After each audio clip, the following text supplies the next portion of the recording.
other people that aren't even involved in this project anymore. And now we just somehow inherited the name from them. That's like weird. Yeah, shit's just kind of weird with the way it works. Like, I mean, it's like so the original two Worst of Us members could come back together and start do the project again. They could if they really wanted to, but they can't be the Worst of Us, I guess. And they could be the Worst of Us too. I would honestly pay money to see a band just try and come back like that as like number two, it's like the sequel. Neither of the members are in there anymore. It's just like, wow. I mean, I knew the original one left by the time they put out the metalcore stuff. That was when they changed vocalist, because that was like they had a big ginger dude as their vocalist, and that was at Andy's VFW show. You see, like I just barely remember these things from like 2015 onward. Yeah, well, that was like 2016. 2016. That was the divide.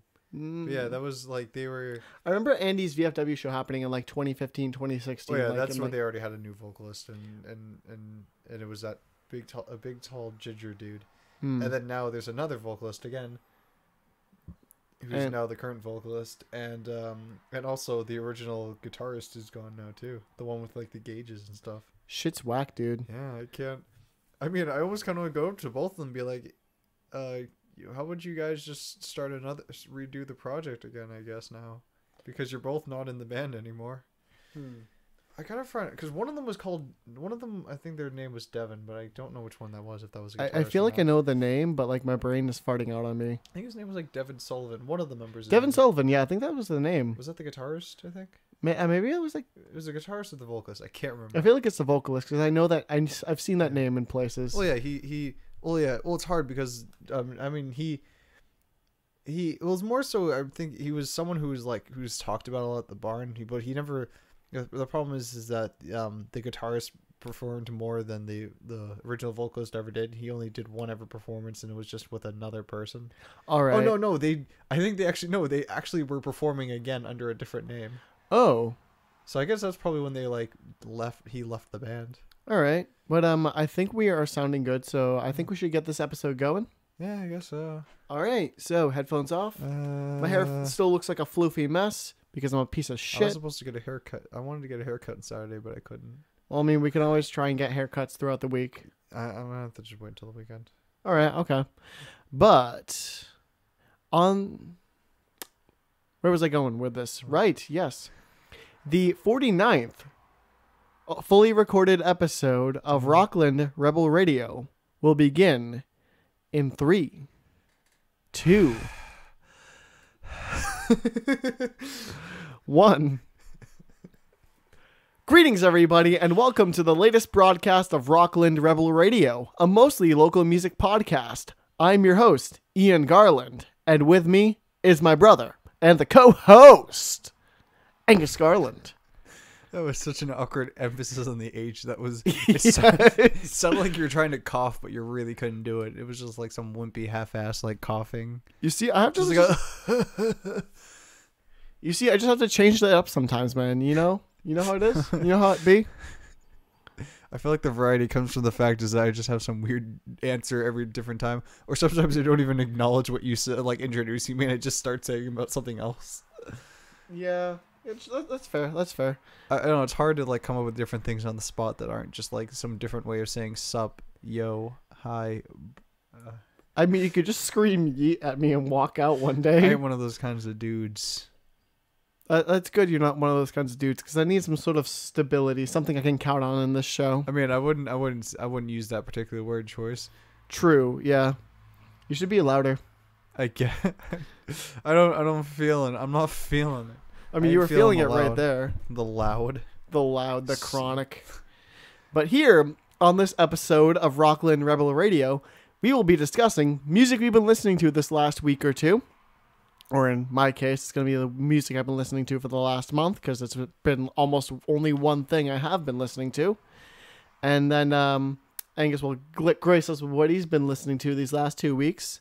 Then we'll dive into our review topic, which is Come Out Clean, the second EP by Boston folk rock band Box of Birds.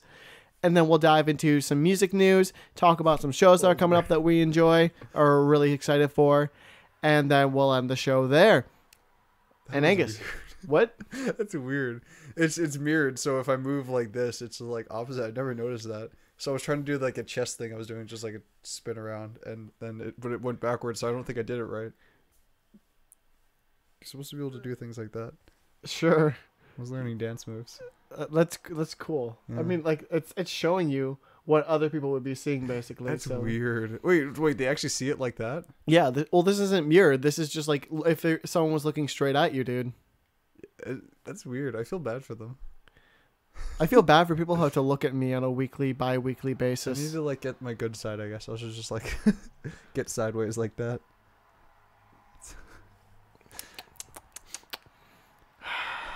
I haven't been here in a while. You haven't. I've not been used to your antics. I think my Angus tolerance has gone down quite a lot. I'm gonna be back a lot now. Yeah. I'm gonna be staying here. God help me. Entire summer. God, 4 months. Someone help me. I'm being trapped. God can't help you now. Oh, God can't save you now as well. But Angus, you want to tell me a little bit about what you've been listening to this last few weeks? Please? Do we have to censor it? We don't have to censor it. Oh, should I talk about Rip or should I talk about the goddamn bringing an oxen on the stage? Go with whichever you feel like first. What do you think? Rip is first or Rip? Rip. Yep. Rip, boys. Rip. I ain't even religious. Rip or rip. Triangle. Square. Circle. Or this. Yeah. I delivered this news on what I've been listening to with a bit of like mourning for our loss. I listened to Operation Cunt Destroyers, Slam Before Time. Oh, yeah. Yeah. You've listened to that. Yeah, I listened to that all week. Past 2 weeks, I've just been listening to it almost every day. Holy damn. Okay, dude. not almost. I think I've been doing the other one more.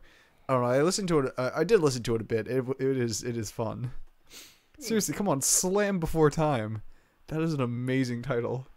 I won't deny you. That is a really fun title. In reference to the album artwork where there's a woman getting penetrated by a giant T-Rex. It's amazing.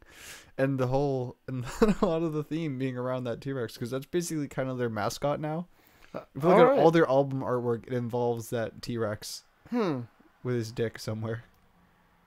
God damn it. Yeah. I mean... He was even on the Christmas album where he was banging Santa Claus. It's so good.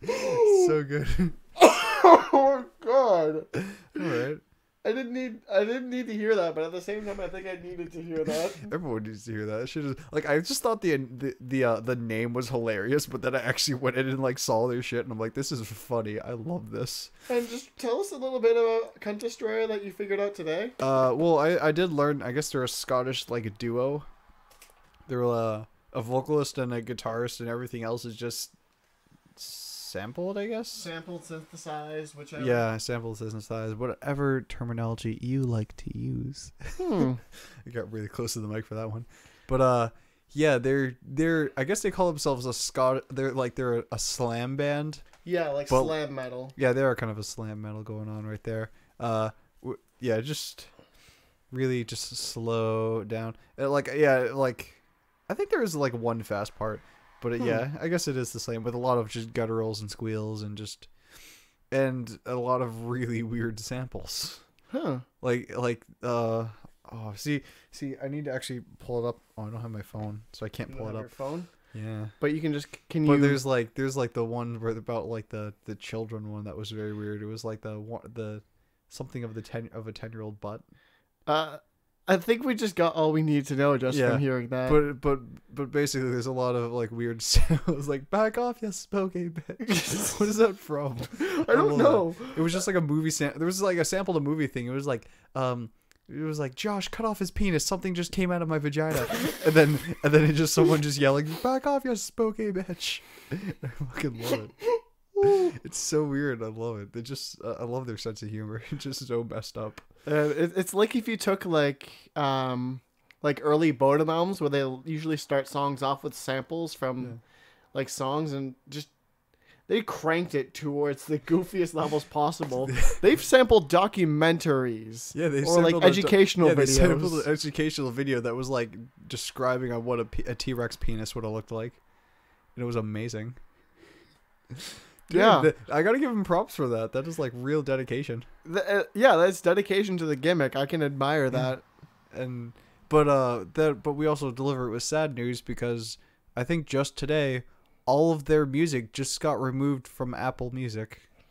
Which is, it's honestly kind of concerning me. I just hope that in the future that these bands can at least find a way to push Apple Music to allow their not safe for work content in a way, shape, or form, whether it be a secondary subscription price to access this sort of not safe for work content, or if we have to have another platform to subscribe to listen to these guys. It's bad because like that is not an easy way to find them for someone who's, you know, not who how can someone accidentally find that?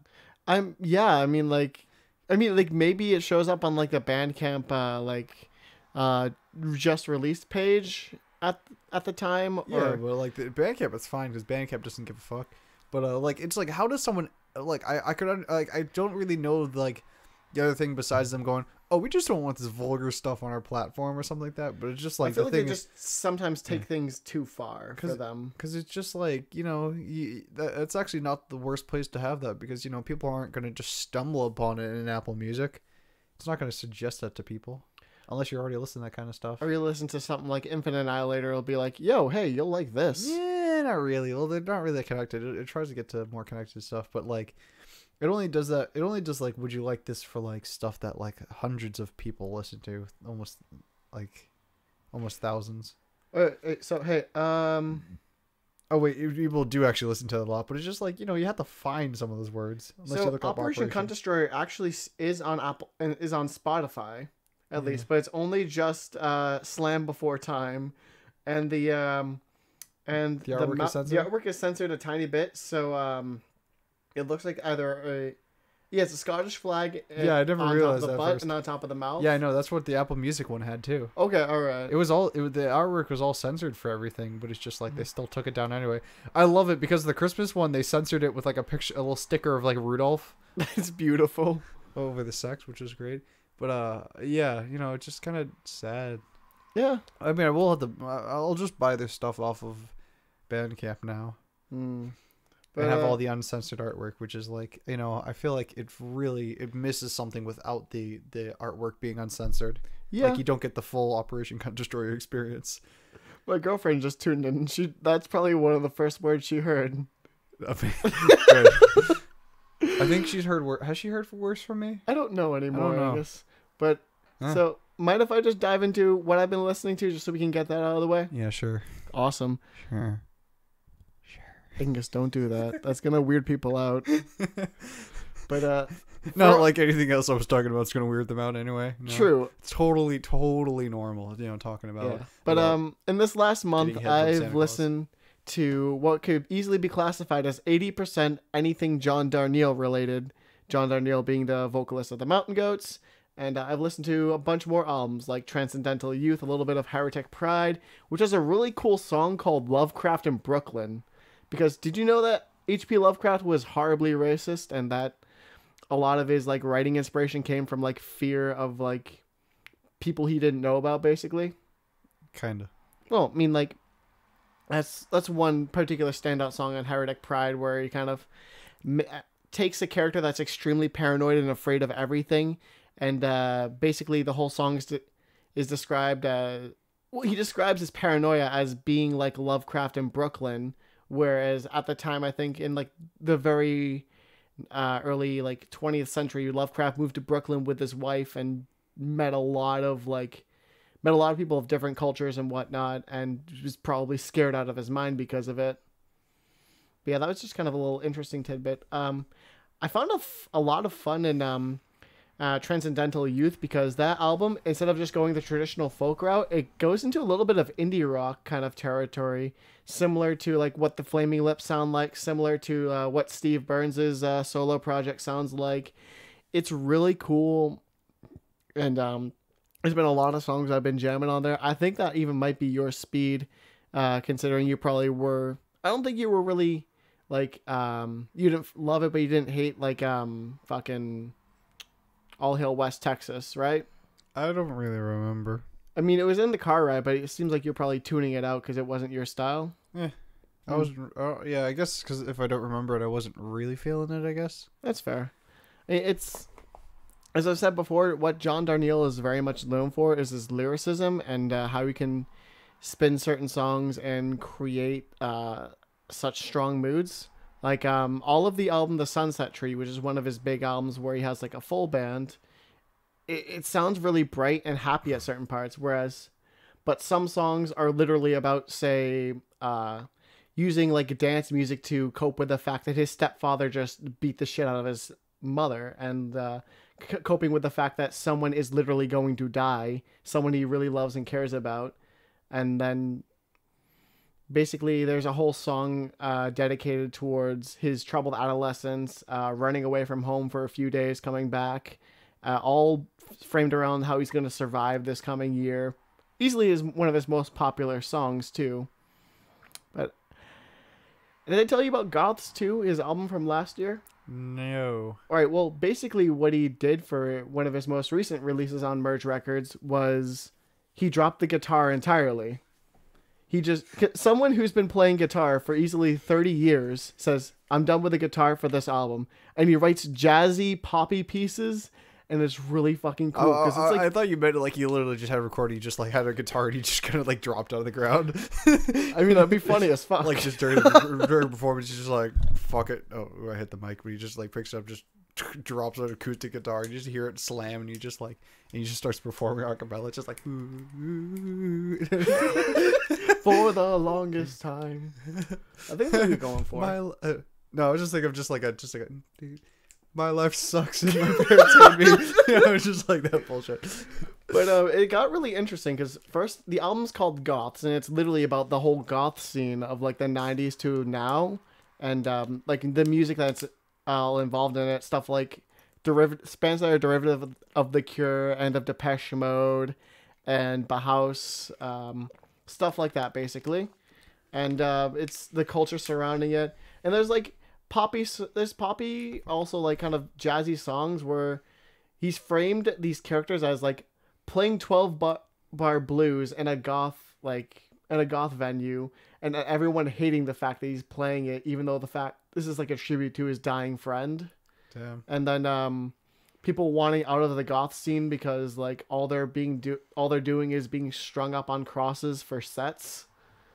Like there's some interesting songs on there, even like ones where people try and like define themselves as like the most hardcore people out there, and then saying that their hardcoreness is defined as unicorn tolerance to anything bright and poppy. And it's songs that when you look at it, it's like, huh, this sounds odd. You just kind of really get to vibing to.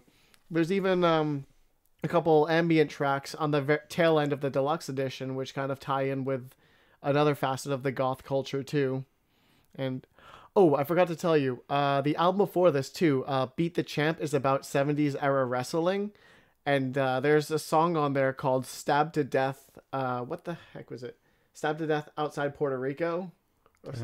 Stabbed to Death in San Juan. And it's like a really sad song, but it's kind of funny just like looking on there like, what?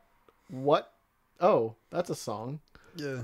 Interesting stuff. I'm just only thinking, so the dropping a guitar thing, I'm thinking of just like the acapella, just like doing acapella folk punk where it's just like acapella folk punk. Yeah, that'd just be hilarious.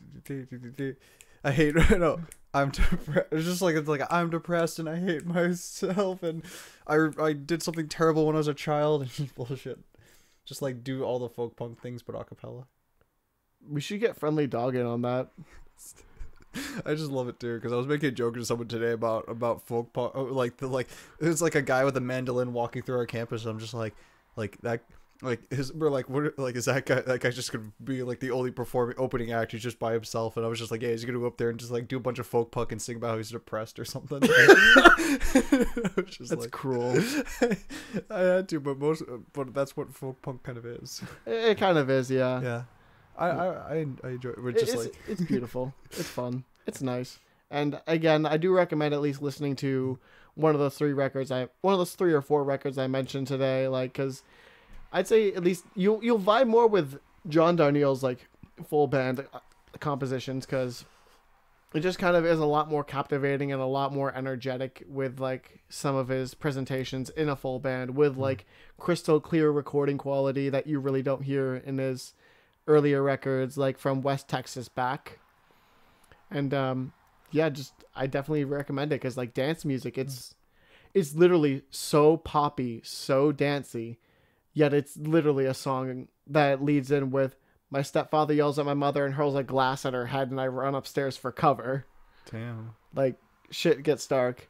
Actually, it's funny because I found out later that Owen Korzik and Jared McGee's band El Planador, they did a cover of that song, but Owen has no knowledge of like Mountain Goats whatsoever outside of that one song, and Jared was like the big fan of Mountain Goats. The dude who loves like nu metal, who loves like rap, who loves a little bit of rap here and there, and then loves like all the metalcore in the area. Just like, I could not picture him loving Mountain Goats, but he does. But also probably stems from the fact that he loves They Might Be Giants. Yeah. But that's a little bit of what I've been listening to, so when I hit us with the other one. When I hit my mic, it went down even lower, and I'm sad now. We'll fix it in post. Yeah, or in the breaks. Yeah, whichever. I had to wait until the break. It's just like, fuck. Because I hate having to crouch down this low for the mic. It was already like low enough. But like if I just sit straight up, like the mic's just completely under me, and I'm not really getting picked up that much. It's really, yeah. No, well, I mean, it doesn't help. I mean, it kind of does help sometimes. Oh, I just got into hard yellow there. Yeah, I mean, you're good right now. Yeah, so I listened to something. I can't believe that it is like almost an hour. So I listened to another album from something and more extreme metal. It was, I don't even know. The problem is I don't know how to say the album name. It's the May I look at it? I got the the Elysian. Grandival. Wait. Yeah, the last one I can't read. Galeriarch? Yeah, I don't know. Galeriarch? Yeah, I don't know, but it was it's Infinite Annihilator's second album. Because they only have 2 albums, apparently. Huh. Yeah, it's weird. Kind of makes you, like, I wonder if, like, they're still, like, together or not. I mean, or at least are writing things. Because, I mean, the first album was in, like, what, I think it was in, like, I'm just guessing it was, like, 2013, 2014. And this was 2016. I think it was. I don't know. I don't remember. I never listened to the first album, but this is their second most newest album. When was the first album out? 2012. It looks like 2012. Yeah, a palpable leprosy. Well, yeah, I can understand. There's probably Actually, I can now thinking about it. There's a good reason why there's a huge gap between those albums. These songs are something else. They're insane. I just want to point out that their color scheme is like black and purple on Bandcamp, and it looks very satisfying to look at. Dude, they got that going for them. They're all about that purple. And they even just all the, like their album covers on there is purple and black too, and like shades of blue too, very dark blues. I think they just like their purples. Yeah, it's good. I love it. It's aesthetically. It's an album that it's 11 tracks and it's 59 minutes long. 59 minutes for 11 tracks. And it says here that the last track is 11 seconds. Is it? Yeah. I'll look at that. Yes, it is. Yes. I kind of forgot that. You know why? Because it is so hard to make it through the entire album because it's 59 minutes long. And I usually don't ever have 59 minutes of full free time. They're charging 8 GBP for it on Bandcamp. 8 what? GBP. I think that's the current currency of the United Kingdom. Let me look. Oh yeah, their messed up one. Let me see. Oh yeah, it's a British pound. So 8 British pounds. That's probably like $10. Is it? Yeah, 1083 for that. Ooh. Hmm. I feel bad they have to put it in that kind of currency because But I mean, they're gonna have to keep raising the price on that album. Well, I mean, I think for a while it probably was. Yeah, they had to probably raise the price, and then They're gonna probably have to keep raising it. I feel like the British economy could do better. What I hear is like their currency is really is still slowly tanking. I mean, we'll see how it goes. Yeah. Mm. I mean, I've only heard bad things have happened to them, like since they separated. I don't From the even think Union. that they're exactly officially separated. Oh yeah, I don't think it was. Yeah, I don't know if they're. Yeah, because everyone was like, I remember there was a big fiasco where all the people who were like, "Hey, we're gonna do fine with separating," and then like they still hadn't separated for a year yet, and the people who were like saying let's separate are all like, "Hey, look, see, everything's fine." Yeah. Even though they hadn't separated yet, and it was just and so I don't know if they separated yet, but actually I think they might have already, and like things have already started to go down. I can't remember. Nobody's been talking about it for a while. Let's see. Copy that. But keep talking about Infinite Annihilator. Okay, we'll go on that. There's a lot of songs. There's 11 songs. I really don't know how to put it into words of what I experienced. But it's pretty much like the next step on like if you've gone to Cattle Decap, this is like the next step after that. It's just like you don't know how any human could actually do the things that you hear on this album. Why did I say record? That's weird. I've infected you. I guess so. No. Well, there's one song that I actually really liked that took like a more melodic approach. It was track number 5. I haven't played for you. It was called Behold. The title is really long. It cuts off. Behold the kingdom of the wretched, undying. Oh yeah, that's it.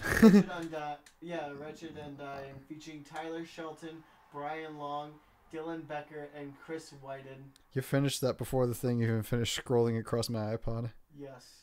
And Chris Whiten, what? Chris, whatever his last name is. But yeah. They've tagged it as egg metal on fucking Bandcamp. Egg metal. Egg. And slamming brutal death metal, technical deathcore, Hesse. What is this? Probably a city in the UK. Yeah. Good shit. What is that last? I want to read the last. I don't even remember seeing that last track. I'm not sure if I've ever actually gotten to the end of the album. All right. Well, can you at least tell us like your experience with the album? At the beginning, you hear a child crying, and then it somehow morphs into the vocalist just doing screams that just sound like a satanic child, like a satanic baby, and then it just breaks into song, and then there's a literal oxen that gets pulled onto stage, and then just cups the microphone hardcore. Is he given a second pair of arms or something to cup the mic with? Just like he sits there and goes and then kind of like in the style of like when the in Dragon Ball Z when or any Dragon Ball when a Namekian like regrows a limb. Yeah, it's kind of like that, shoots out of his armpits 2 extra arms, and they just like box around the microphone and just like talk like this. That's beautiful. And it's just like, like he cups from the sides and they cup from the front and the back, and he just like against the microphone. Well, how could you cup from the back? Well, he just cups in front like that. Just like 2 cups in front, 2 cups on the side. Maybe he just has probably just like something horrible. Yeah, the ultimate cup. The ultimate cup. The ultimate cup. but the vocalist screams are just insane. That shit's silly. That shit's silly. There you go. That's fucking silly. Could you say anything about their technical ability, or is it like you just can't okay, tell? I can show. Here's my depiction of what the guitarists are probably doing.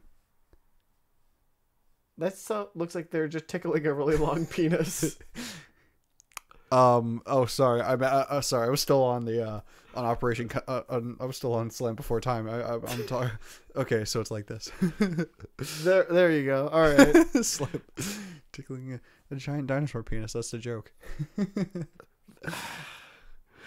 But I'll just try and remember to put pictures of what he's doing, just so that people can see this in like the version that's gonna have. Oh yeah, audio. I keep forgetting there's gonna be no video. Basically, it's just like it starts with just like the kick drums just sound like, and that must be weird to hear that. And then it's just sweeping, and then it gets like just kind of slant, like then it gets kind of like beat downish, and then and it's just like insane, and I love it. That's pretty fun. Yeah, it's like it's sort of like a fun thing where you get to listen to Operation Cunt Destroyer, and it's just like straightforward slam stuff, and then Infinite Annihilator was a lot more just like had a lot more variety in between the parts where it was just like heavy and then sweeping, and then sometimes it was just like just I don't know, it was something. It is a lot like taking Cattle to Cap, like from like Monolith, whatever that verse, Monolith of Destruction, something like that. Yeah, it was like the Monolith or something, but like taking that and then just like taking that and going further with it. yeah. Hey, Cattle to Cap was fun. It is fun. It's a lot. I think it is probably like the easiest, like kind of like that kind of extreme metal for you to get to people, because it's still, a lot of the guitar work is pretty straightforward. Yeah. And like actually like the first song, just like it has like, you can hear 3 distinct chords happening. Mm-hmm. And just like, and then it breaks down into insanity. So you at least like it's a bit more structured. It's not like listening to like, like it's like even still probably easier for people to get into like than like Dying Fetus. Mm-hmm. Yeah. But is that really all you really have to say about Infinite Annihilator? Yeah, I guess so. Yeah. Until I don't know, I guess they'll listen to the previous album or finish this album, because apparently I guess I haven't. Yeah. Maybe I finished it like once, I think, but it's just so like, seriously, there's like a 17-minute song in that. Yeah, I saw that. That looks disgusting. I really like a good way. I was like, for a while, I'm like, hey, I wonder when the next song is, and I look down, I'm like 10 minutes in this song. Wow. But something I ended up listening to, I mentioned it earlier, was Toad the Wet Sprocket. Finally, after Willie kind of like really bugged me on listening to it. I'm just thinking of the Sprockets now. Yeah. You ever see that? No, I haven't. Dude, the Sprockets is funny. Do you even know what that is? No. It's an SNL skit where they were like, it was making fun of like kind of like Germans in the 80s. Oh. And it was like, so like they'd have like, and especially a lot of like, when people think of like the German like dancing, like EDM kind of culture and the leather and stuff like that, yeah. They were making fun of that specifically. And I think it was like it was hosted. I have a feeling the host, you should look it up. Because it actually sounds and looks a lot like Mike Myers, and I think I don't know if he was involved with that, was he? The Sprockets, SNL. Let's see. Who was on it? Let's see.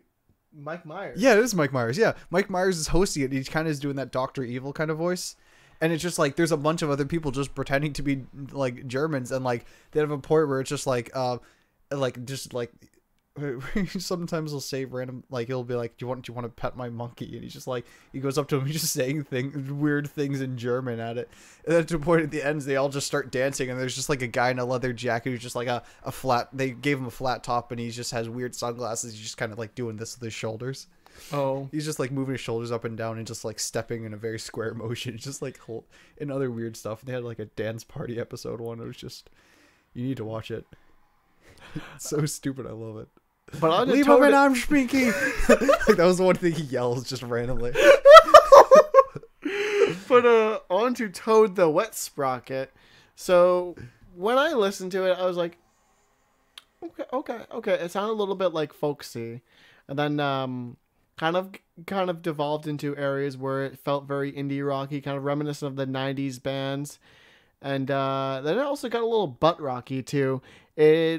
I've basically described it as like the guitarist wanted to be creative, but the vocalist kind of wanted to be a little basic, and then the drummer just really liked folk music, so they had to kind of meet somewhere in the middle, were like an REM flavored Theory of a Dead Man with members of the Flaming Lips. Theory of the Dead Man. Theory of the so Dead. funny you said that. It's like, I don't want to compare them to Nickelback because people will kill me, know, but I guess yeah. people actually kind of like Theory, so it's like.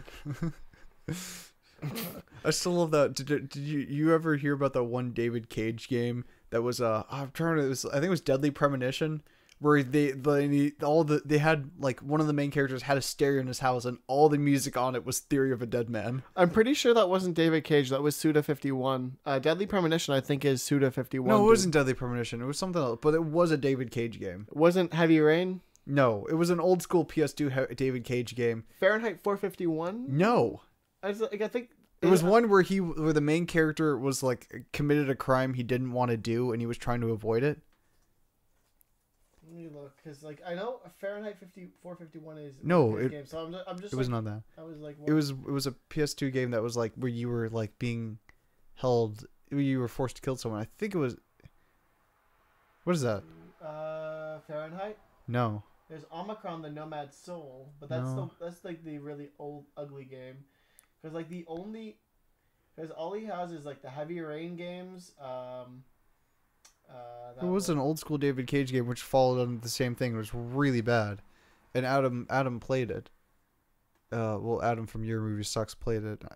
Let me look. I think they said it was like Indigo Prophecy maybe called. Oh, Indigo Prophecy, yes. Because it's called Indigo Prophecy in the United States. Oh, okay. See, that's why that picture looks familiar. But yeah, that's what they were playing, and the entire like all the music that they had on there was like, that wasn't the game's like scoring was Theory of a Dead Man. That's terrible. It's so bad. You just had 4 different songs, and I'm just like, why?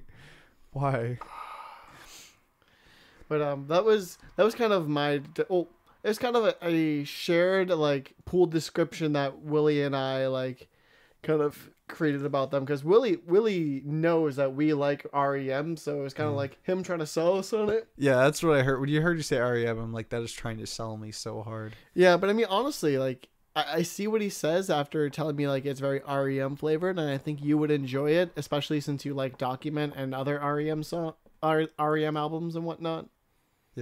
Yeah. Even though I haven't fully finished like anything else except for that one album that was a lot of mixes of old songs.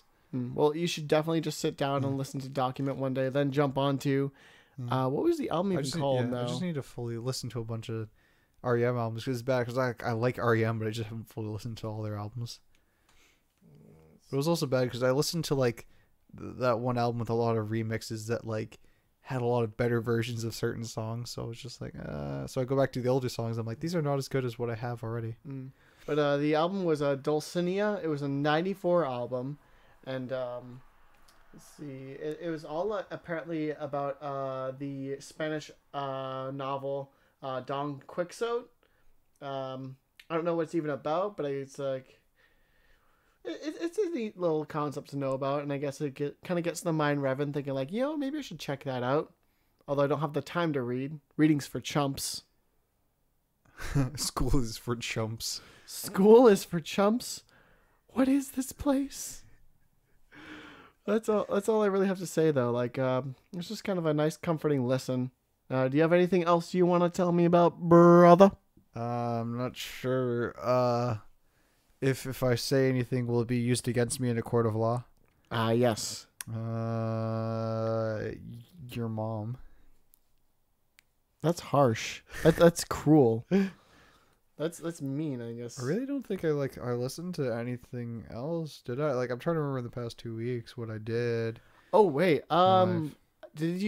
We talked a little bit about that In Flames EP that came out after Battles, right? What EP? Oh, there was an EP of like covers. I didn't hear about that. I think I mentioned it a little while ago. I guess your brain farted out about it. But there's a bunch of... I was not even a fart. It's just I don't actually even remember you telling me about that. All right. Well, maybe a couple of weeks... Like, they released an EP, Down Wicked and No Good, at the very early parts of 2018. They covered 3 different artists. I know one of them was Depeche Mode. And it was like the very first track, It's No Good. And it's off their 93 album Ultra that they cover it. And they kind of do it in an interesting way where they take like their alternative style that was kind of fleshed out in Siren Charms and use that, but with a lot heavier electronic edge, and like create kind of an interesting cover. It's modernized. It's the instrumental heavily, but I kind of enjoy it as much as I enjoy the original. That's very cool.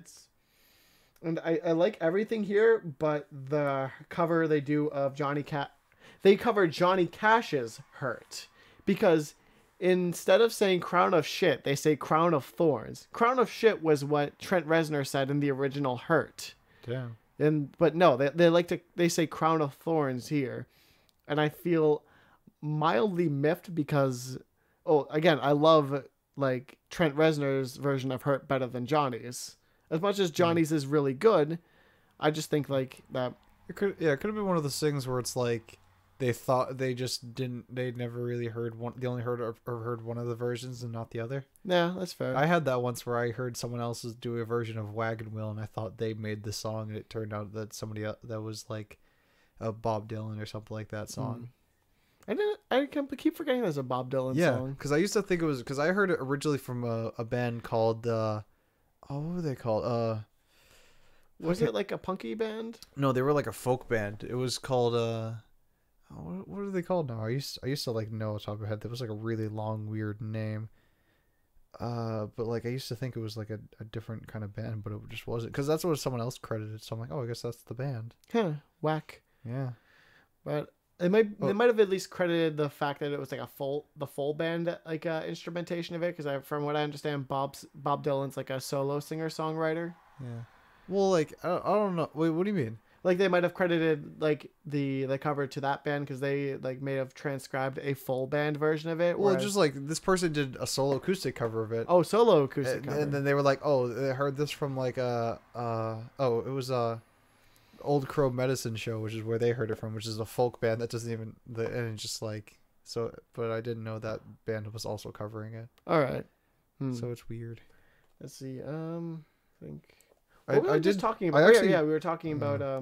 I was actually kind of sad in the middle of that. I actually tried to Might I just finish my top? Yeah, you should listen to that. So So Hurt, the live cover sounds really bad because Anders Frieden loves to like accentuate certain lyrics with screaming when they shouldn't be accentuated with screaming. Because I think in the middle of certain like verses in the chorus, he will just start breaking out into screaming the same way that the dude from Disturbed breaks out into screaming in the middle of Sound of Silence, his cover. Kind of. I'm glad to not remember much of that. I'm glad you don't either. I remember the beginning of it. Yeah, and it was just like. Oh, the beginning's okay. It's a little over dramatic, but it's okay. I remember a good chunk of it, but just not any of the screaming. I mean, it really just doesn't add much except for like embarrassment, secondhand embarrassment. It's just. I'd say though, like at least 3 out of the 4 songs are pretty decent on Down, Wicked, and No Good, and I do recommend kind of looking at it because it shows off what they can do with a lot more of their electronics, which is some of my favorite aspects of the Gothenburg bands that came out of that scene of death metal. But yeah, that's kind of what I have to say about that. I'm gonna be trying to listen to Come Clarity just to kind of see like, hey, maybe I can have warmed up enough to metalcore to really appreciate what they did in their metalcore days. It is nice. I mean, I did like that album for the first time I heard it. It's good. I think it's a good album. I mean, it is interesting to think that song is in drop A sharp. Well, that album. Drop A, that's pretty low, isn't it? That's pretty much just like Regimes in drop A. Oh, all right. So just like a step above them. Yeah. Damn. It's just a half step. Fuck. And yeah, so it's like, because I accidentally kind of learned one of the songs because when I used to keep one of my guitars in drop A sharp for a while. Did you listen to Reroute to Remade at all?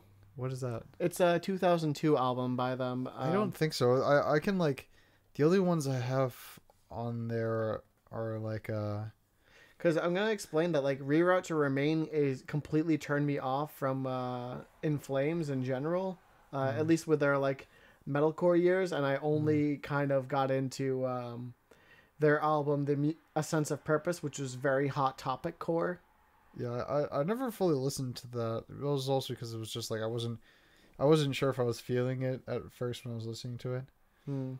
But because it was just probably most of I should try and listen to that one. It was weird. That was the only one that was just kind of like I didn't fully listen to it at first because something made me not like it. All right, so I say Hot Topic core, and then I look in their albums, and there's literally a release exclusively called Hot Topic, where it has The Mirror's Truth, The Trigger, and Cloud Connected. Cloud Connected has like a really cool melody and some really nice backing synths, but the whole rest of the album just. I might have to check it out because like the only one I have around was like Clayman for 2000, which I do like that. I do appreciate that album. That's good. I need to like just go back and just like try and go back through. I'm looking at Calling Me right now. It's listed as a pop album. Colony, a 1999 In Flames album. Yeah. But what Apple Music, what the hell are you doing? Yeah, Apple Music doesn't know what it's doing. I mean, like they called like early Dark Tranquillity Records alternative. I don't know. Yeah, they don't know. I do like Apple Music is starting to show another like a genre out there called extreme metal. That's good. That's good. Which I'm happy for because now they can actually classify like all those kinds of like death grind. Well, I mean, extreme metal covers everything from like from power metal to technical death metal. Well, yeah, but it's just like they've been putting a lot more of the techie kind of bands and like and just a lot of those just like stuff that would make any normal person's like throat just like shower in blood. Yes. Yeah. But on to what you were looking to talk about. I actually have no. I've changed my mind because I realized I don't have enough to even like make more than just a single thought on it, so it's not worth it. Alrighty, but I think we'll just kind of cut the talking about what we've been listening to here. Then we will we'll return to this in another week on that stuff. But we'll be going into a little bit of a music break, and we will be hearing a little bit of the EP, if not just the full EP in general, 12 minutes. And you'll be able to enjoy my feelings on Box of Birds once we get into the review topic. So just yours, not mine. I don't have feelings. I'm a human being that I'm not even a real human being because I don't have real emotion. No, you're not. I feel nothing, which is bad. You're Also, if anyone wants to take a screenshot right now, if they're seeing the same thing I'm seeing, and like upload that onto Instagram and just say like this actually has a filter on it, please feel free to do that because that would be funny. I think I messed with the gamma, so that was like the problem. Well, it's just like it over here I keep getting that blue again, or just like weirdly blue. And so it's like I don't know if that's like just us. No, it definitely is the cam because that's when it came up when I was doing the recording for like the solo episode. Yeah, it does that too. Yeah, like it did just come up like randomly at some point. All right, but we'll be back relatively soon.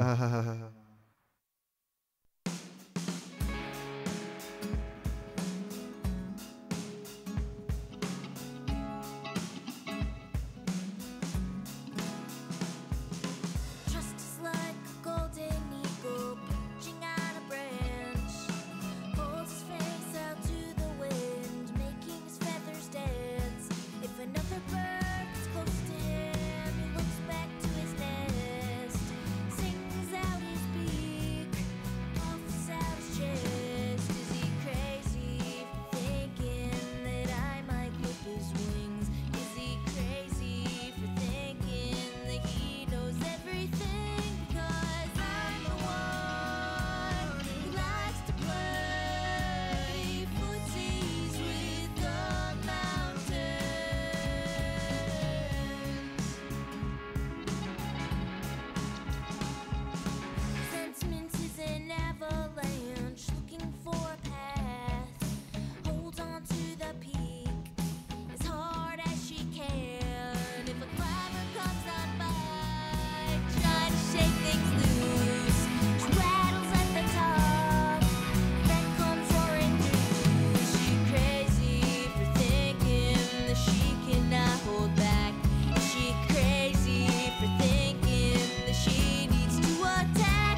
likes to play footsies with the mountains.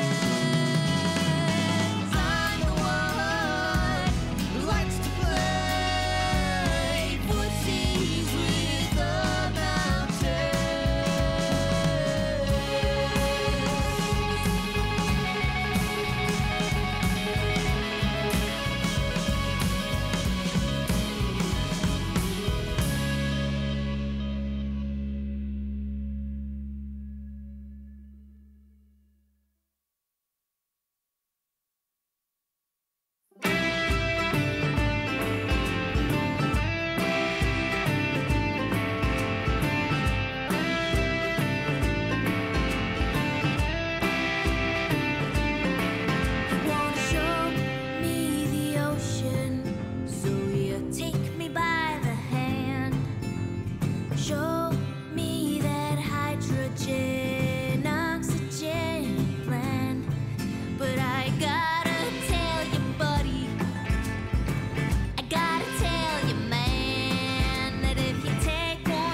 in like recent years. Oh, It's not. It's like it's not as sketchy as it used to be. They actually like made the site usable. Like videos actually like load when you open them, huh? and like the site isn't bogged down with ads anymore.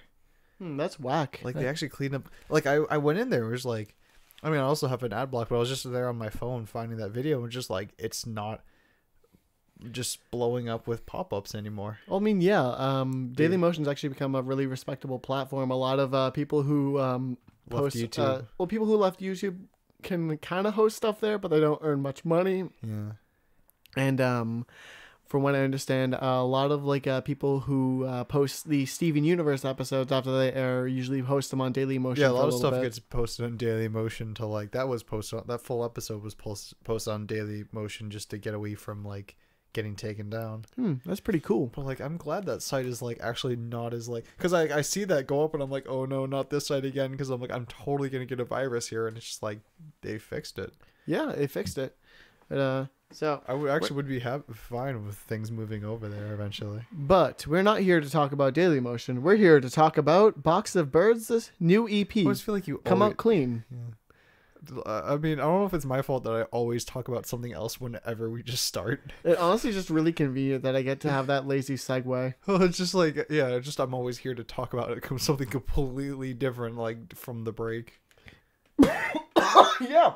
Like that's what Basically. happens every time, and they don't even get to. Oh, you cut that out, don't you? No, actually, like it kind of fades into that anyway. Okay. But we'll be talking about the new EP by these guys, which came out April 25th, 2018. And let me just give you a little bit of rundown of the band on here. So we got Steph Derwin, lead vocals and acoustic guitar. That nice pretty lady here on there. You got Charlie Gargano, That's a weird lead thing to say. vocals and electric guitar. You got Eric Calderon on bass, just straight bass. And then Benny Grotto on drums, mandolin, and dulcimer. I've never seen a dulcimer, so I'll have to look this up real quick. Yeah, do that, because I don't know what that is either, and I'm the musician. I should know things, but I don't. Huh. Oh, all right. I saw this. Chris O'Grady played one. Not Chris O'Grady. Brian from Troll. Troll 2. He played one of these. At least attempted to play one of those during a set. Oh, it's funny. I never told you, but the drummer from Wayfinder, Yeah. he actually knows Brian like personally. Wayfinder. The band we saw in Quincy.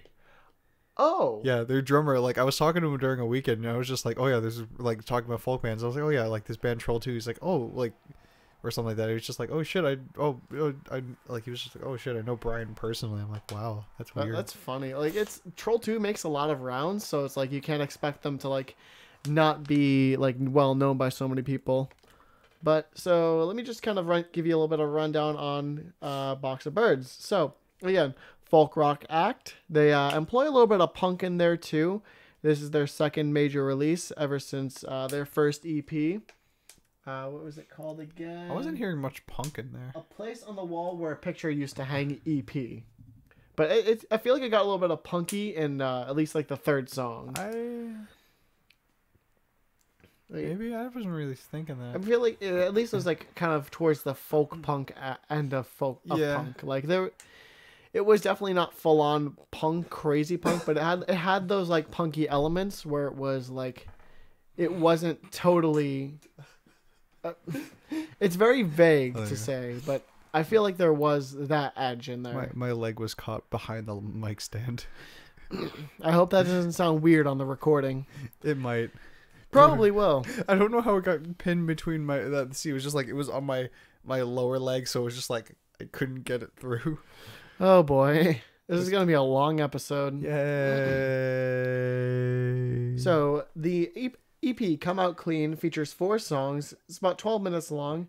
And it's got songs such as... Footsies with the Mountain, Come Out Clean, Bomb Night, and Nobody Knows. Wow, we just got red flagged. Yeah, we just got red flagged, demonetized, even though we weren't even monetized to begin with. But not bomb night, bomb bright, bomb. Yo, if you're not playing the bomb game in the comments, what are you doing? I don't know, Angus. So, what was do you have an initial experience with this you'd like to divulge with us? Not even not like an impression, but what did you say? Experience? Experience, yes. An experience. I just like Experience that sounds like the sort of thing of just tranquility. like, of like, you know, like climbing up like mountains, like it was like Doctor Strange or something, and Yeah. just like going up to listen to this album to have an experience. Yes. I just come back like I just have like a 3-foot long beard, and I'm gonna come to tell you what I thought of this like this small EP of songs. Well, you have like kind of a scraggly beard, so come tell us what you Yeah. think. That's because I took a foot at the mountain, kind of had some lunch, and decided, you know, I'm not really feeling it today, and just kind of left. So I only got the kind of beard. All right. That was totally not funny. I don't know. I felt kind of like indifferent to it at first.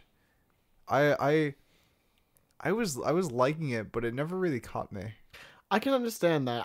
I kind of felt the same way, but I kind of had to like think of that. I'm probably not the target audience of this album. Yeah. I'm totally probably not the target audience, but it's like, you know, it's rarely I've listened to something on the show, like from the show, and like not be like, oh yeah, it's good. It's just like I was just kind of like this is good music, but I'm not vibing with this at all.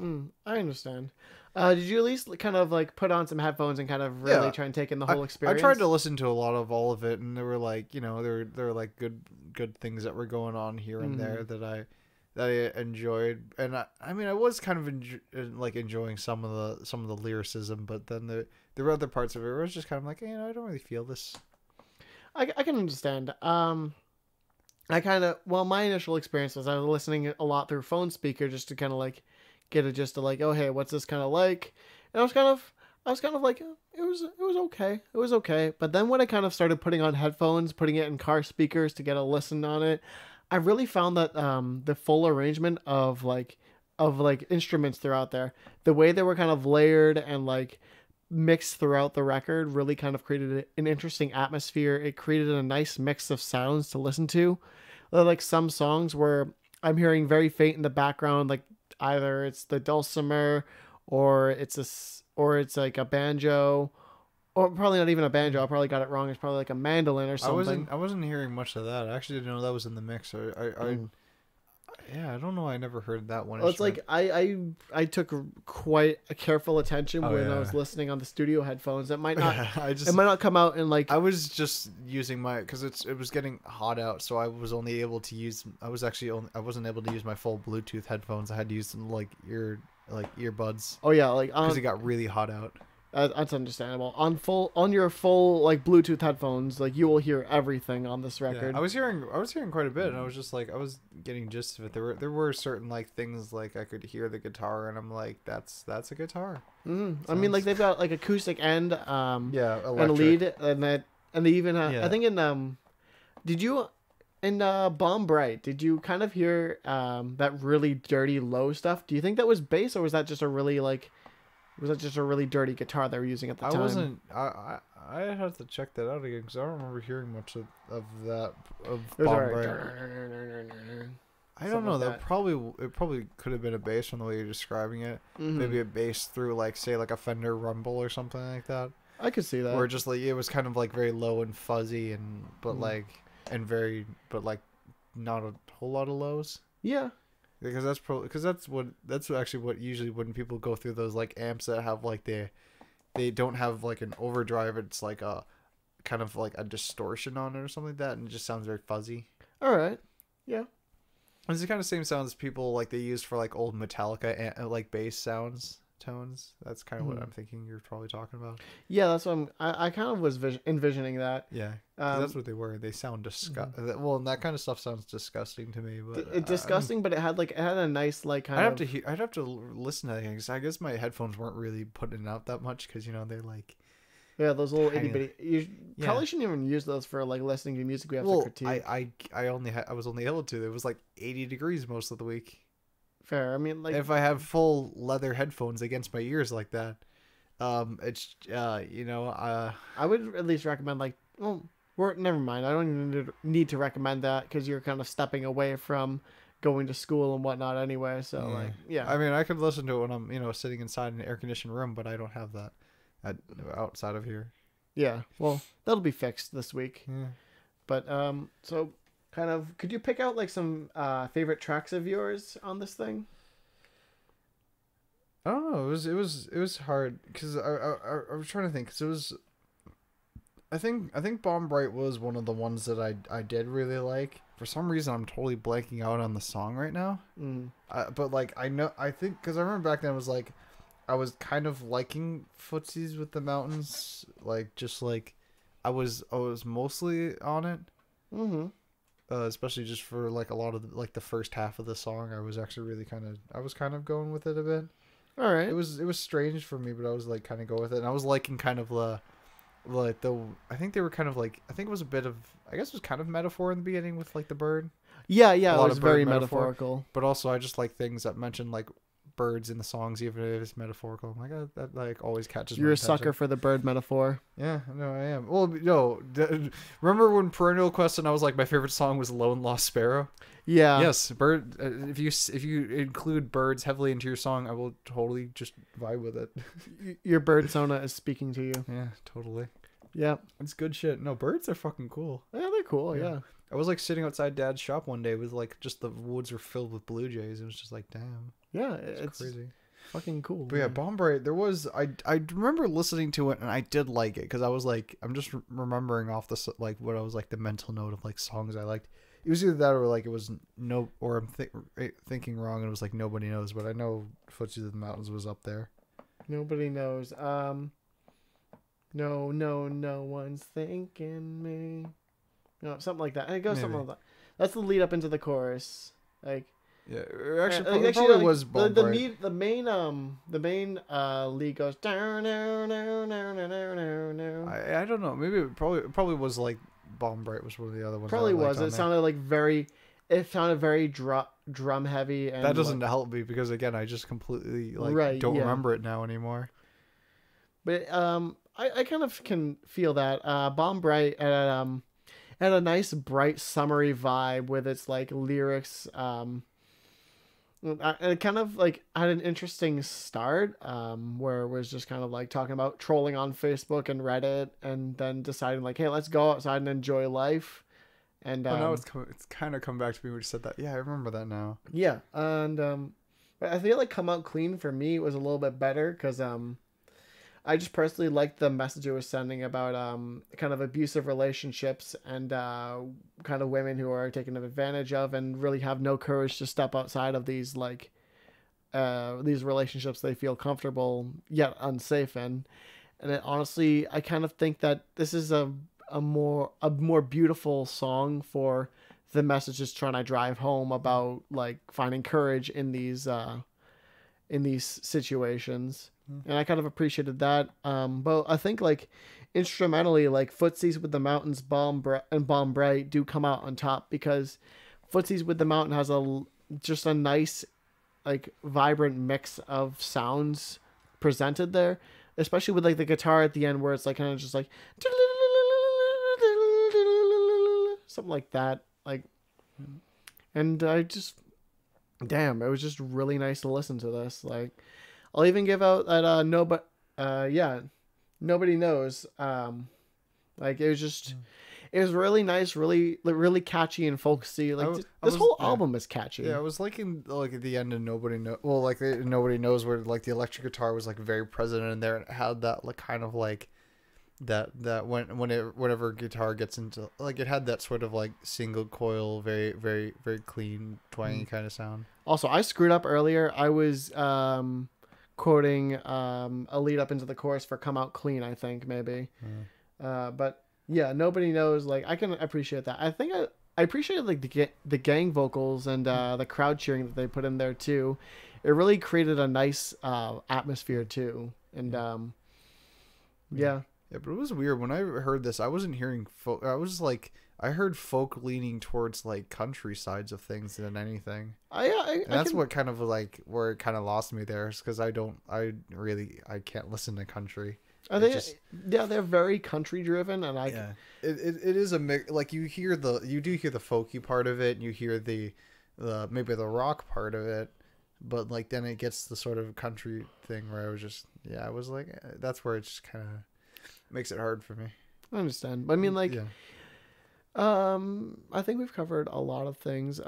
So I guess we would like to just give out some closing thoughts. Who we'd recommend this to, I guess. Yeah. Unless you have any other kind of statement you want to make on this really, record. Not really. I guess. I mean, I wish I could have appreciated more outside, like past the sort of kind of like sound it was giving. Mm-hmm, that's It's fair. Just like I feel like one thing I hope they fix is that they put lyrics on the Bandcamp itself. Like, sure, we can clearly hear what what's, I believe, Steph is our name.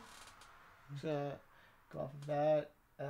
Yes, we totally hear what Steph is saying, but I think like lyrics there just so that we can kind of read along and process them as we're going. Like, yeah, I would sure fully agree with that. It wasn't the full on like. I think some words that probably got a little like slurred from just the fact it's just because like I've had to learn it yourself. There's certain like ways you have to like accent like a lot of consonants to like and really like over accentuate them to actually make them come out clear. It's like silly. Like when you actually have to do like a when you have to like say something where it's like you're saying like land, you have to be like land. And like you have to be making all these weird like really loud consonant sounds. that's fair. And Like getting real wide with your mouth. also just kind of a damn shout out, like Steph and like, let's see, Steph and Charlie, you guys' vocals are like very good. Like Steph has some very nice female vocal work, like, kind of like up at the same level that what's her name in Troll 2? I can kind of see what you're going at, but I heard I still feel like they're still pretty different, like because the I mean, like because they're like in the same female level of vocal quality, I think. kind of, I guess, but the female vocalist of like Troll 2, she likes to get like, I mean, she does get like dirty with a lot of like the more mid range, and then can get some really nice like pleasant highs going on. This one is a lot more of just staying in the chord of like dirty kind of low range. We'll get some like some more of a lot of lower range. I want to guess alto. Yeah, I say that she delivers pretty well on her voice. I'll still say that she still does some good stuff.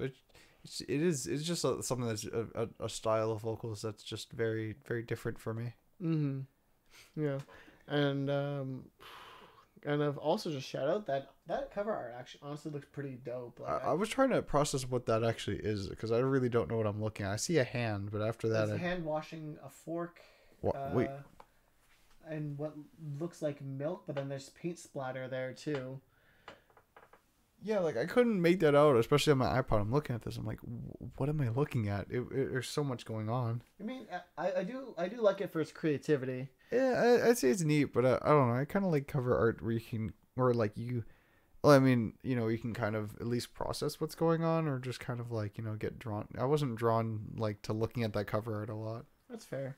I mean, it's my aesthetics probably complement it better, like it better than your aesthetics, I guess.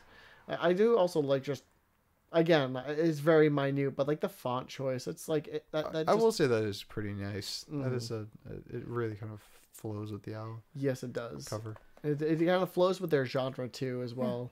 Although like that kind of typeface genre typeface font can really flow with a lot of different genres. Like I see it in like 7 inches for like post-hardcore bands all the time, and it always works. Or like just regular punk bands, they use it and it works. I think they make it flow with like the artwork, and it settles well with me. But I think that's kind of all we really have to say about it, other than like who we recommend this to. Yeah, that's all she wrote, man. So I would personally recommend this to people who like bands like artists like Amanda McCarthy, or any other folksy act, or people in the area who just want kind of something close to country-ish to listen to. I probably would end up recommending this to my girlfriend as well, because she probably likes stuff like this too. Who would you recommend this to, man? I would default and say some of the same things you were saying, because after that, I really don't like. I don't think I ever really encounter anyone who I can like recommend this kind of the music to. You could probably recommend it to like people in your college at least, because it probably might seem their speed. Maybe like it's tough because a lot of them just. I mean, some of them might appreciate that because there are a lot of people at my college, even though I'm never going to see them again now because this is the last day I was ever going to be there. That's fair. I mean, I guess they would listen to a lot of like more like popular, like country or kind of stuff, So You see, if I But I mean, I never really end up talking about that kind of music with people anyway. That's fair. I mean, if I were to try and suggest Troll 2 to someone, then realize, like, no, Troll 2 is not a good thing to suggest to them. Oh, I'd I totally suggest Troll 2 to everyone, Well, even if like even if they're like not into the, because I feel like because like once you get someone into just like weird kind of like folk punk, then like you really can recommend them anything. Mm-hmm. That's fair. But I feel like this is like at least like a palate cleanser and getting them into like normal folk punk and whatnot. It's like it bridges the gap nicely between like poppy folk and folk punk, and it kind of fills that middle ground with their rock aspects. I guess so. I just take it differently and like to show people the funny things that come out of folk punk, and they just go, oh wow, this is cool. Like the way people were hearing folk punk for the first time from like Boxer's Jaw at the show, and they were hearing some of the songs go down. They were like, whoa. Oh yeah. I can't wait for more of that to happen over the summer That was when we funny expose other kids to Boxer's Jaw's music. That was just funny to see the way they were like kind of like wow, and just like laughing at things, and it was just like, because it was just like it got so dark but still kind of humorous about it, and it was just like, oh yeah, like what's the song? Prayer of the Copper Thief. There we go. I can pronounce things, where they literally talk about stealing wire from an abandoned building. Yeah, I was telling my friend RJ, the drummer for Wayfinder. I was like, yeah, that is like an actual true story about him just like doing that. You're just like, oh. Yeah. It's good shit, and like I'm really excited if I ever get the chance to see Box of Birds. I'd like to come out and see them. Just all depends on like what's going on around the time, what my funds look like. But they seem like a very fun act. I mean, I'd love to see them on bills like with Troll 2, Amanda McCarthy, and even with Boxer's Jaw, just to see like and even Justin, just to see like the huge like folk punk divide and see what they each bring to the genre itself. Yeah, that'd be neat. Yeah, and I think that kind of just about does it. So you can find links to Come Out Clean in the description. You can find out a link to their previous EP. Let me look at it again because I'm a dumbass. You see A Place on the Wall Where a Picture Used to Hang EP. That's linked down below in the description too. You can also find their music on most major streaming services. Apple Music, Spotify, you name it, probably is on there. I haven't fully checked yet. You can also find them on Facebook. They have a Facebook user profile picture thingy. What does it look like again? It is a bunch of multicolored feathers with Box of Birds in the very middle. Those are wings. Wings. They Well, I look mean, like there's feathers. a lot of feathers. There's a lot of feathers, but on wings. there's multicolored wings going from orange, green, red, blue, and cycling back through that. It looks actually really nice, aesthetically pleasing. It is cool. It would be. I'd give it more props if they used the many different types of bird wings, unless they were going for a specific bird. Yeah, so.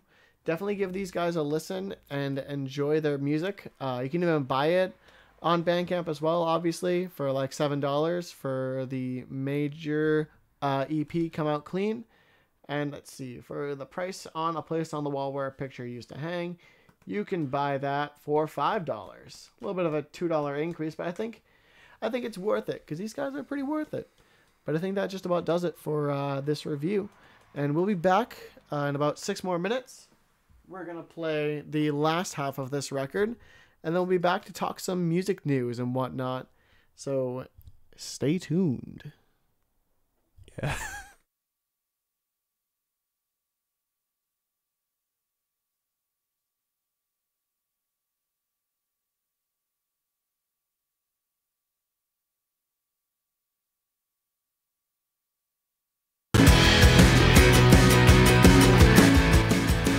Sitting on the Facebook wall, window shopping like I'm at the mall.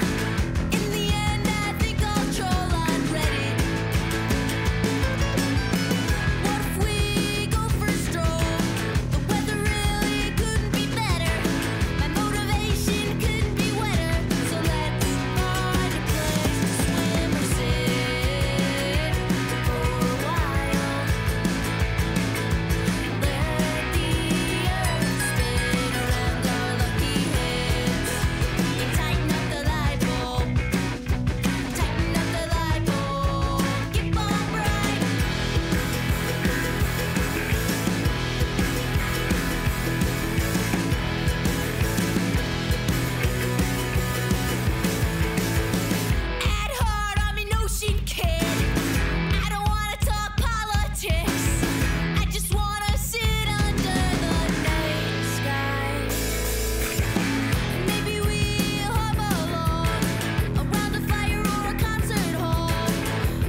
up, boys, take it on down. You act all serious like a big old delirious. Son of a bitch. He likes to hear itself. Nobody knows what's wrong with you. Nobody knows what's wrong with you any more than you do.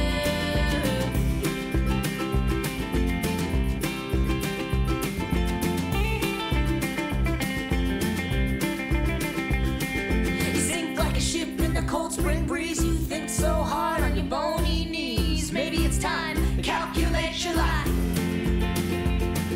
You climb to the top of a big mountain, dig your cleats in the ice like a python, swallow your pride and calculate your life.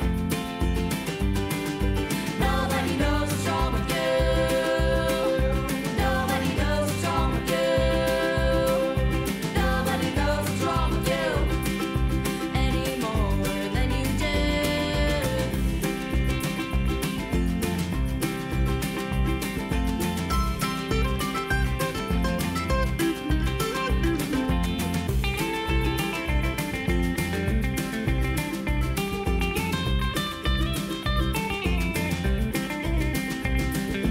They know you don't mess around. They know you don't mess with crowds. Like a dog in the wild, like the virtue of a child, like you're running the last mile.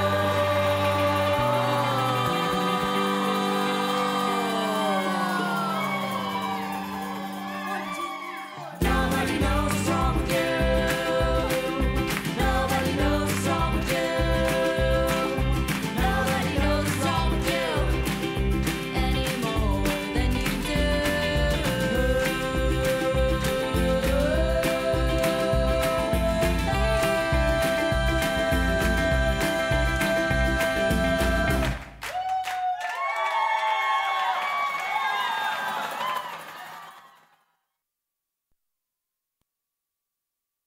Give me friend request on Facebook. Who are they, Angus? Who are they? I don't know. I don't know who these people are. That's why I'm not accepting them. The fuck is Greg Roch? Greg Roch? Because I don't know if half of the ones I'm getting are also from like Let me see. shitpost accounts. See, Jack White. I don't know him either, but apparently he tried adding me and I just went with whatever. I think Greg was is a spam account that just been trying to friend everybody for some reason. Yeah, I can't actually look at the account. Hmm. And it doesn't come up in my request. I think I reported it for like being spam or something like that. But while we're here, we should be talking about some music news. So, I guess we could, but or I can go on strike. Viva la revolution. what are you striking for? Better pay? We don't earn money from this. Blackjack and hookers. I mean, we can go to a casino when you're 21, Yeah, and we can lose money at blackjack. maybe. I guess so. Yeah. Yeah, I wouldn't. I don't even think my bullshit luck would actually work. No, it wouldn't. But here we should start talking about some music news. So, two One lounge. two tracks that are like really important, I think, dropped recently. So the first one, of course, is "Worthless," the new "Worst of Us" song featuring Liam Geary of Degrader fame. Damn. This metalcore song is premiered on Alternative Press with a music video to accompany it as well. And these guys are going to be blowing up. You know, the song initially, when I listened to it, it's just kind of like, yeah, it's kind of standard metalcore, but it had the nice Worst of Us charm, and it has that like very almost exclusively high-end like mastering style that I kind of enjoyed out of House of Lies. However much it kind of like, it's like This one was a little bit better. Had more bass to it. it had a little bit more bass to it, so I can appreciate that. But it still had that really dirty high sounding, and I appreciate that. The only thing I really ever want to say about that is just seeing Liam Geary first introduced in the video holding the chains. That Yes. made me laugh. I was just like, what? I feel like they know what level of cheese they're on at least. Yeah, they I feel like at least Liam's probably aware after doing that of just like, well, I mean, he has that rapper thing about him, like where he can go in this body armor and the swinging chains and be like, yeah. It's just kind of like, and I was like, that is awesome. He's a goon. I like him. But I think that this is a good sign of things to come from Worst of Us. It was cool seeing them together. I was just like, because I do appreciate Worst of Us, and I do appreciate Degrader, and seeing them do something together is kind of cool. Mm-hmm. I'll definitely say. Yeah. And I'd say like let's get hype because Worst of Us are probably Get hype. All right, so what I imagine is Worst of Us is going to get signed very soon. Then Degrader or Regime is going to get signed next. Yeah, I guess so.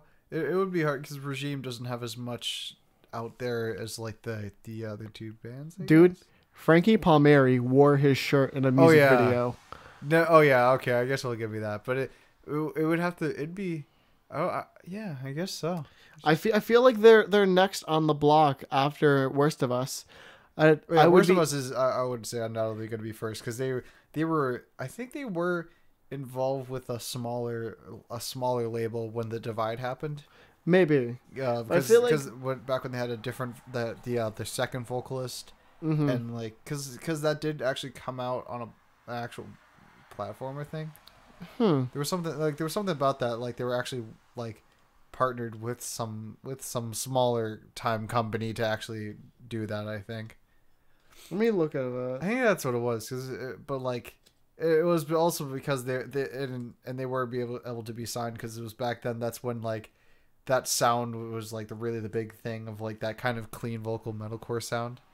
Oh, the Divide EP isn't even on Apple Music anymore. Oh, huh. I guess they've like ousted it from their discography leading up to the single drop. But is it still on my iPod? I hope it is. It probably not. Is it? It's probably made not available for some. I'll look because like I do like listening to the EP, and it'd be sad if I can't. Worst of Us. I still have the Divide EP on here. I can still listen to it. Oh, did you get like a physical copy of it? No, it's downloaded.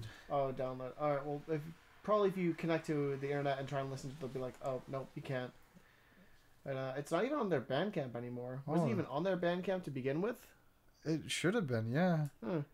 Well, I don't know what's going to happen if I don't have it anymore. I mean, you could always ask them if you could just get like a digital copy of it from them. Yeah, because I like it. Yeah. I don't want them to just like take, because another band did that too, where they took down a release of their album and just for no reason. Wasn't it Degrader? No, it wasn't Degrader. It was Degrader never had a lot of this released on Apple Music anyway.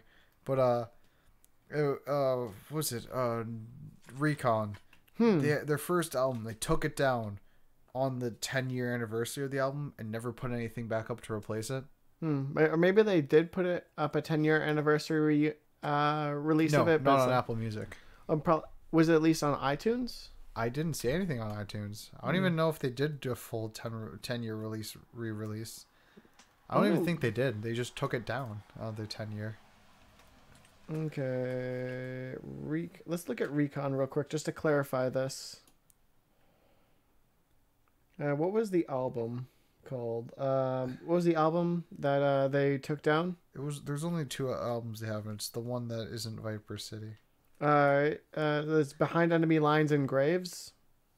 I think it was Graves. Graves is the one they took down? Yeah. Let's see, Brand the City, No Also on How It Ends. Yeah, it's there. I don't know what it's on there? iTunes. I don't know why it's. Let's look at Recon real quick. Yeah, because I'm curious, because like they did like it was like taken. It wasn't made available on Apple Music anymore. See, like so Recon literally is mixed between hip hop and regular. Yeah, there's a few things on there, but you've seen the album artwork, so you should know. Yeah, there's like no other Recon thing. Like there's they took it. And there's Viper City OG single. They took a lot of stuff down off of streaming for some reason on the 10-year, and I was just like, why are you doing that? That's a stupid decision. I mean, they still make money from Apple Music, don't they? I mean, they do, but like most streaming, you typically make all like a fraction of a penny each stream, and like it takes like about over 1,000 streams in order to achieve a unit sale sold, and then you start making like proper money off of it. Like I'm pretty sure that that with Spotify listens, Regime's probably made at least maybe like $15 to $20.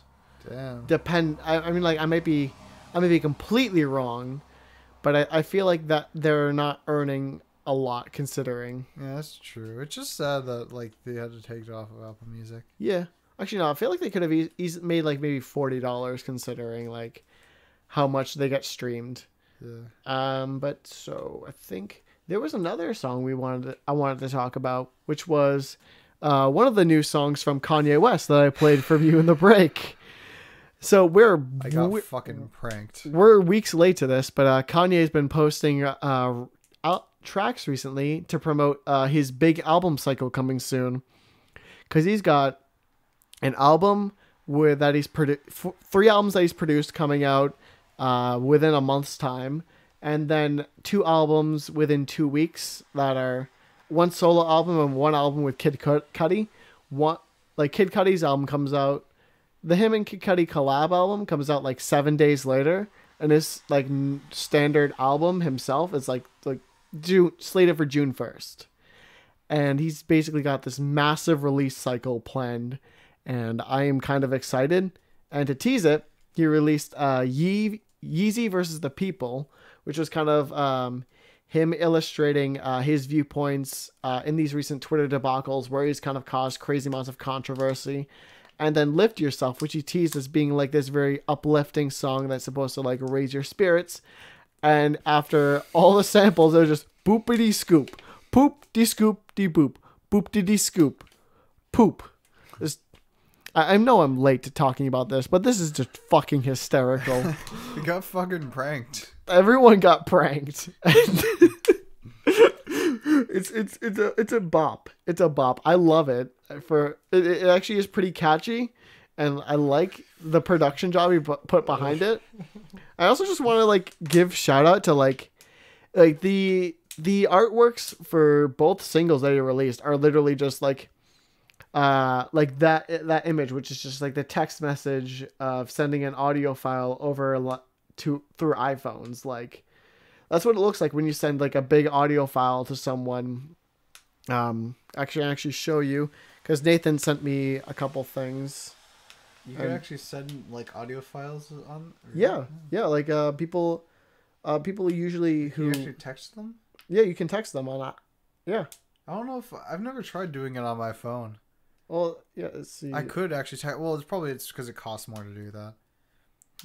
I just wish everyone had Telegram and I could just send like lossless audio to people because Telegram does that. Because Telegram's awesome.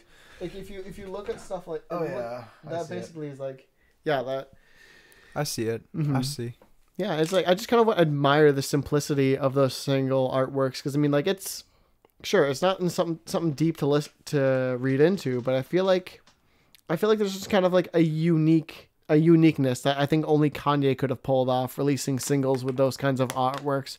Just releasing those singles in general, like, damn, this dude knows where he's at, and I respect him greatly. Damn. Yeah. Damn. Like the album. Damn. Yes. You're late to making that joke. Because Damn came out around this time last year, dog. Well, you know what? It doesn't matter. Nothing matters. Yeah, that's true. In the words of James Hetfield, nothing else matters. Yeah. That's plosive. That's another quote. So, is there any? It's like to get the real plosive power, you gotta. Was there any major news that came around recently?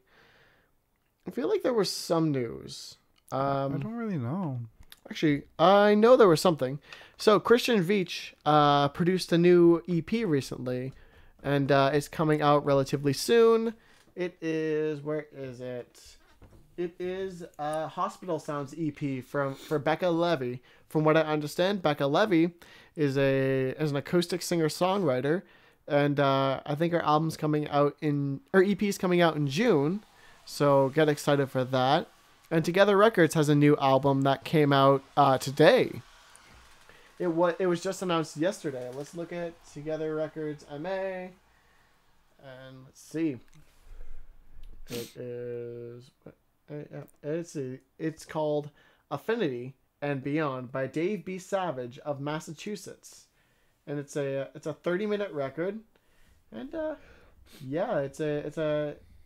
let's see, it looks like it's an indie rock album, so I'm gonna be excited to listen to this, honestly.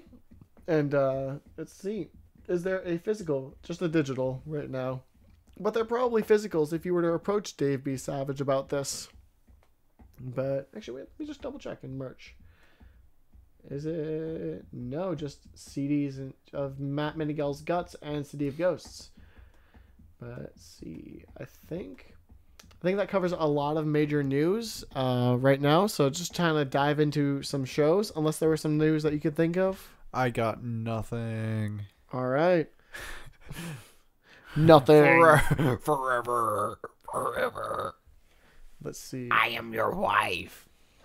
So just to kind of talk about shows that are going to be coming out very soon, we got Tuesday, which this episode might not even be up in VOD form by then. We got the Frail and Pale Tour's final show at the Lux over in Plymouth with Cassie Watson, Matt Minigel, and Justin Arena, with So Something Fibers doing all of their sales stuff. Devry's a great person. Buy from her. That same night, we got Firstborn, Golden Hall, and Screams of Hockomock playing at the Dusk in Providence. We've also got a Rock Off Main Rock Off Main Amazing All Ages Rock Show May 11th. That's at the Rock Off Main in Framingham, Massachusetts. It features bands like Miracles from Heaven, The Absent Mind, Afraid Not, Nick and the Needham Rockets, and I Can't Think. The Absent Minds are very good. They're a very thrashy band. I'd recommend that.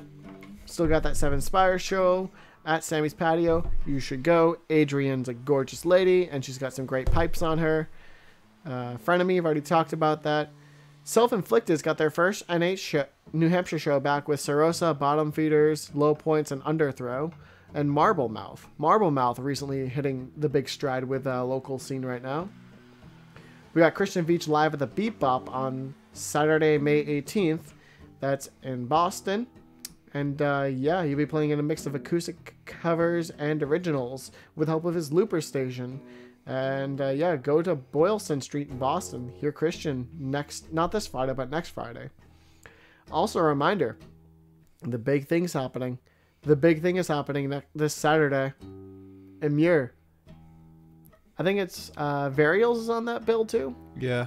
Varials, The Worst of Us, Regime, big bands playing Saturday. Go. I probably am going to that now, considering I cannot be in Vermont.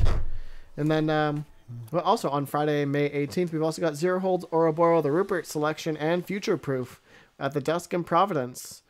That is, it's pretty cool. Keep an eye out for those guys. We got the Punk and Drublic Festival coming up Saturday, May 19th. I'm trying to remember. You can buy the tickets for the Amir show on the Regime Bandcamp, can't you? Yeah. And then there's a show at Sammy's Patio, May 19th with Unflesh. It's their CD release show. We got My Missing Half, Averst, and Graviton. And this is a pretty sick lineup because My Missing Half and Graviton are really fun bands out of the area. My Missing Half being a lot more like mainstream melodic deathy band, with Graviton being a little bit more thrashy and hardcorey.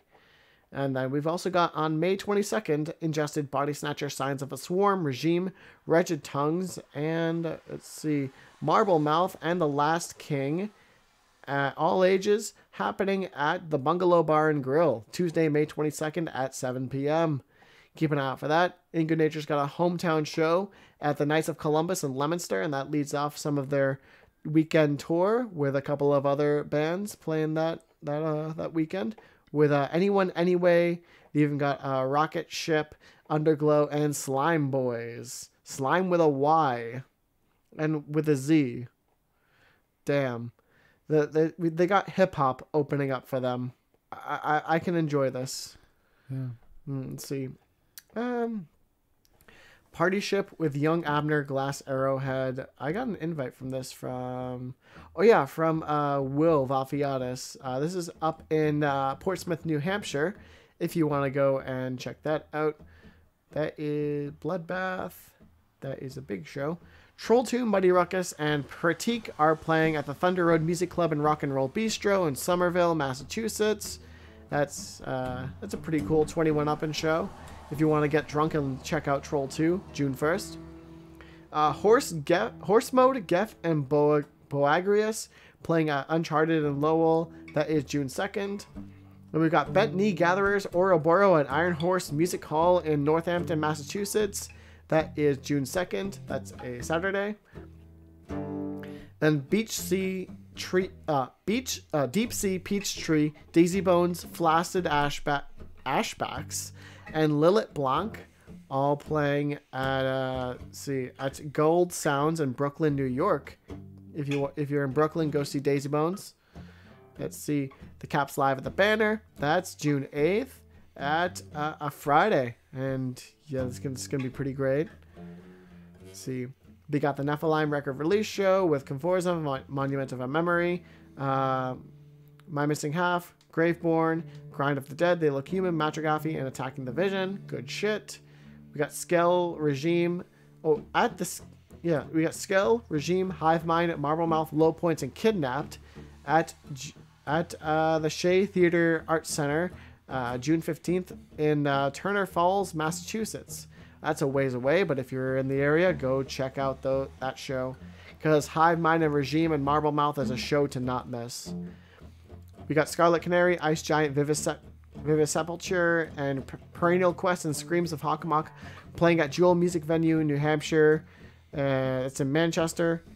That is June 16th. Keep an eye out for that. That's fun. Good bands. And then we've also got, that's Death Show. Let's see, Salem Metal Fest at Sadie's.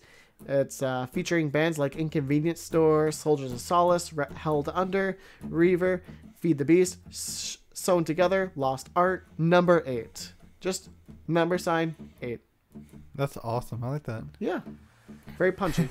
They also got another show, Sounds Ouroboros, Out of Color, Troll Teeth, and Kurtosis. That's 13th Floor Music Lounge in Florence, Massachusetts. As you were saying. Number 8 sounded like the prequel to Slipknot. Why? True Slipknot fans will understand. Like and retweet and share and comment, subscribe, like and share, retweet. Angus, I'm going to punch you in the throat. I'm saying that as a true thing. It's a stupid thing. I don't feel like explaining it. That's fair. All right. And then we've also got Mortuary Drape, Volon, and Haxon. And was there any other bands on that? Nope, just those guys over at the Dusk in Providence. And that's interesting. Let's see. Anything else until the end of July? Nothing that I know of at the top of my head.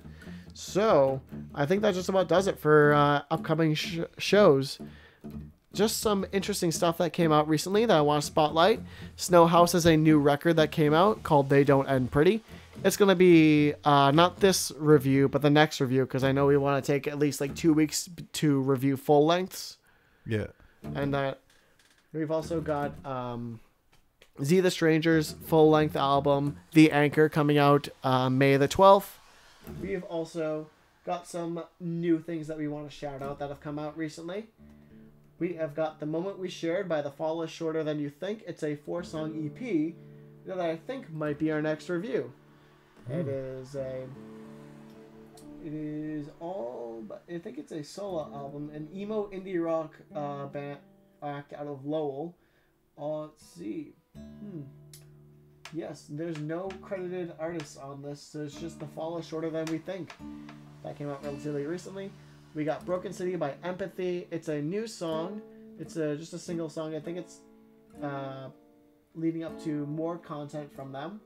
This is an alternative folk, dream pop, electro pop, indie folk record, indie pop song. We got Daniel Street releasing a new single, teasing their upcoming work called FU/FA. Let's see. And we've got Miss Giver with a 2018 demo. 2 songs. These guys are from Elmira. It's a hardcore metal punk. Elmira, New York. May have to cover that, may not. We'll figure that out. We got a 2018 demo from Judgment. That is a Massachusetts and Rhode Island, kind of New Englandy, thrashy, hardcore, crossover thrash metal band. And we may even cover that too. That's a free download on their Bandcamp at judgmentmetal.bandcamp.com. Let's see. Also, the Misgiver demo is Name Your Price. Let's see, that's at misgiverhc.bandcamp.com. Daniel Street's track is at danielstreet.bandcamp.com. And Empathy is at mpthy.bandcamp.com. Let's see. And you can grab that track for $1. FUFA, the Daniel Street track is Name Your Price. And The Fall is Shorter Than We Think is also Name Your Price. With the moment that we shared. And I believe that is all I want to shout out. We've already talked about the Becca Levy song. Well, the song was called Ring. It can be found on YouTube, Spotify, Apple Music, iTunes, and Google Play. And so, yeah. Our next set of reviews are going to be The Fall is Shorter Than We Think's EP. Then it's going to be the Snow House record. And then right after that, we're going to dive into the Z the Stranger record, because that will at least have been out for a week when we get to it. So we will at least have some time to dive into all of these. And we'll be getting back to you guys with more content in the very soon future. Got a lot of shit here I want to cover on Off the Record. If you want to find anything from Rockland Rebel Radio, you can tune in to the Facebook, facebook.com/Rockland Rebel Radio. And you can see me posting all manner of proper content on there. If you want to follow the Twitter to see shenanigans from Angus, that's at RocklandRR. I don't think they even picked you up. Oh, no, really? No, they didn't. Do it. Just say it a little bit louder. He wants you to do it. You can find me and what I do now on anything labeled as 3XR_Ian. That's me on Instagram, Twitter, and my Bandcamp fan account where I just buy shit, so you can see what I've got in my collection. You can find me on SoundCloud at NorthhavenMA, soundcloud.com/NorthhavenMA. I'm going to be releasing a track relatively soon. You can also find the channel at Rockland Rebel Radio. You're probably listening to this and on the channel. That's good. If you're already on there, like, comment, subscribe, share with your friends. Comment, subscribe, comment, subscribe, like, comment, subscribe, comment, and subscribe. Don't forget to like, share, add on Facebook, like Clyde. You can just add me on Facebook. I'm Ian Garland. You'll see me from like the Dead Expression and the Facebook icon. That's ballsy. Saying that on YouTube. Yeah. Add me on Facebook. Ian Garland. I'm there. You're going to get wrecked. Maybe I won't. But my Facebook icon is me kind of looking dead with my Fourth Doctor scarf, and it says "We'll be right back." It's got that nice Edric Andre show aesthetic going on.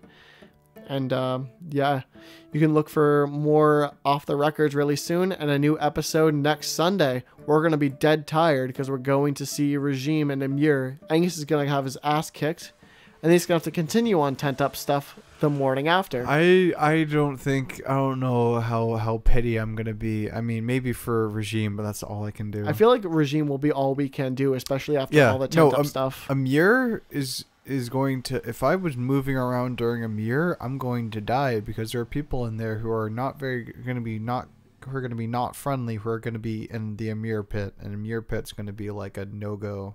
That's fair. The entire night. It's going to be like a death zone. It's one of those kinds of pits. When it's one of those kinds of bands that like you hear and you kind of get as close as you can without being near the pit, because it's going to be, you might not even want to be next to the pit, because it's going to be like crowd kill galore.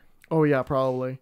I'm probably just going to watch it from like where I can see the stage. So at least if I see anything interesting happening, I can catch it. I want to be able to just see the stage. And after that, I don't care where I am. As long as I just have a view of what's going on. As long as there's not like 20 guys at 6 feet tall, dudes who are 6 feet tall, like standing in front of me. Mm-hmm. But I think that's just about it from us. So you can catch us next week, hopefully at the regular time of 7 p.m. And until then, take care, folks. Don't get hit by a van.